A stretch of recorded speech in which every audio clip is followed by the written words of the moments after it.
People often misunderstand how God works through individuals.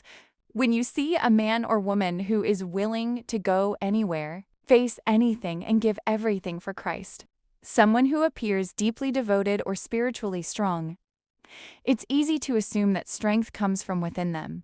You think there's something special about them, but that's not the truth. I remember a time in the Pacific Ocean near the coast of Peru. I was out in the water trying to surf. It was a dangerous day, and honestly, I was already in over my head. Then I heard someone behind me struggling. I turned and saw a young man on a small board. He was drowning. Instinctively, I moved toward him.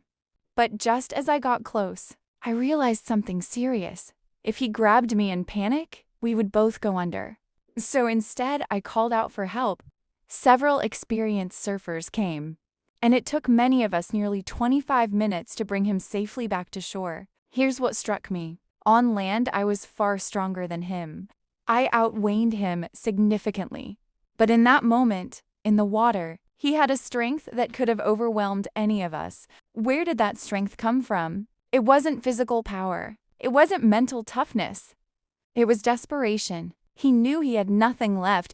He knew he couldn't save himself. He knew he was about to die. And that realization, his complete helplessness, him a terrifying kind of strength.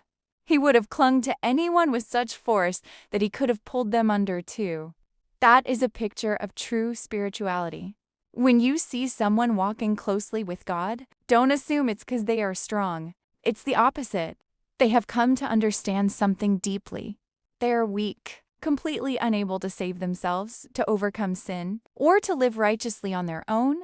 They know they have nothing except God's Word and God's Spirit.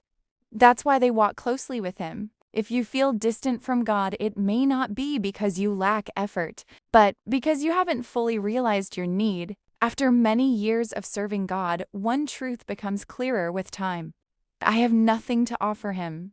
No wisdom of my own, no strength of my own, no power of my own. Everything is Christ. Only Christ. When we look at great figures of faith, we often admire their strength, but we miss the truth behind it. Take Peter, for example.